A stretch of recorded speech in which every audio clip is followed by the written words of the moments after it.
today's video guys, magsusundo nga pala ako dyan sa aking commander. Kasi pag wala pang quarter to 1, magagalit na yun. Sasabihin yun, oh, anong oras na, bakit wala ka pa? Sasabihin yun, siguro nagam sa bahay, siguro busy ka naman sa mga pinapanood mo, text mo. Sabi ko, hindi naman, ikaw pa. Hindi naman tayo pagpapatkan kanino. Ay, so guys, yan guys, paalis na ako dyan para puntahan siya at sunduin. Kasi kung wala pa ako ng maaga-aga, magagalit yun. Kaya yan guys, bumiyahin na kagad ako para sure na andun na ako. Saka medyo malat lang naman trabaho niya sa amin sa garden eh. Diyan lang paglabas na ng kanto, kaliwa, kanan, tapos Greenwich Vista Mall. So dyan guys, bumili pala ako ng tinapay sa bakery kasi nagutom ako eh. Bumili ako ng 3 pirasong Spanish bread, 3 piso lang naman isa niyan eh. Pero okay lang, sakto lang din ang laki yan o. Sa 3 piraso lang, hindi ko ba mabubusog. Ayan guys, katapos ko magmerienda, aalis na rin ako dyan para pumunta na ako ng Vista Mall, Greenwich.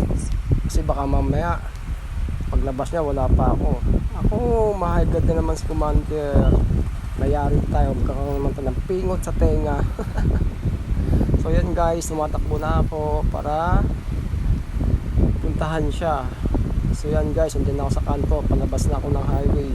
So dyan pa lang may mga bombero, may mga pulis kasi mamaya may checkpoint na dyan eh, balik checkpoint.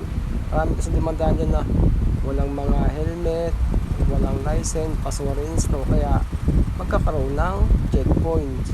So yan guys, andyan na ako sa tapat ng Vista Mall, Greenwich. Yan guys, ipapark ko na ang aking motor para antahin siya. Kasi pagdating ko wala pa siya, nasa loob pa siya yan o, nagligpit. So guys, tignan nyo sa hindi mo, wala nang kabuhay-buhay, wala na yung mga Christmas light, decoration, dati ang sigla, masaya, ang liwa-liwanag, marami pang tao pag ganyang oras. So ngayon wala na, tignan yung Greenwich, ang lungkot, patay ng ilaw, wala na yung mga Christmas light decoration.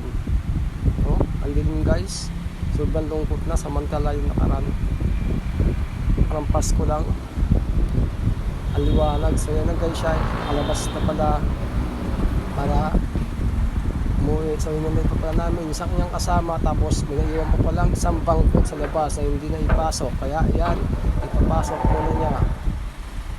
So yan guys, tayo lang, papahinga muna kami dyan sa gilid at tingin-tingin, pinagmamasdan ko ang paligid kasi ang dilim-dilim na. So yun pa lang sa kanyang kasama para antayin namin. So dito guys, paalis na kami at pauwi na ng bahay para makapagpahinga. So yan lang guys, nandun kami sa kanto, papasok na kami, tapos dumaan kami ng Kalendarya para bumili ng ulam kasi walang ulam sa bahay.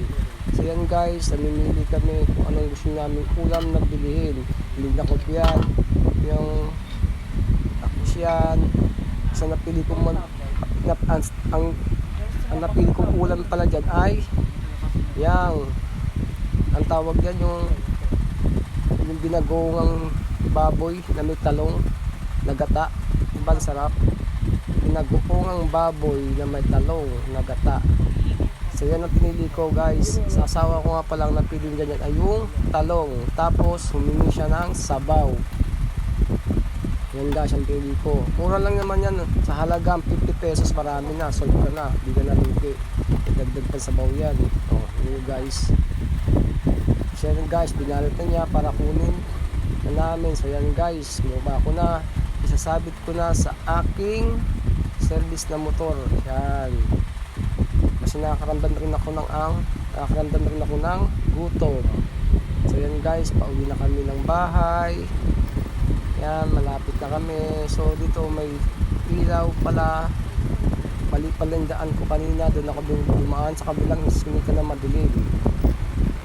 Dito pala maliwanag. So yan guys, ipapark ko na ang aking motor at ayun sila, papasok na ng iskinita din para pagpahinga. at makakain na. So yan guys, andito na kami sa taas.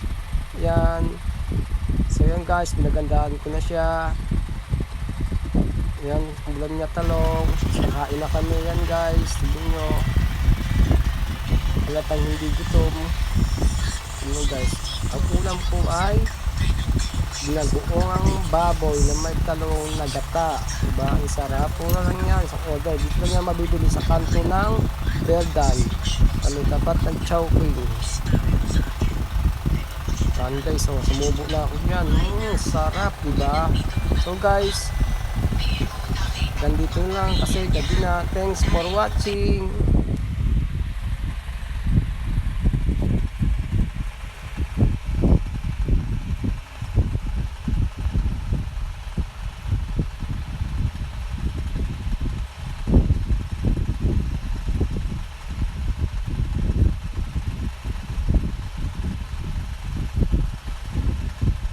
Ibo,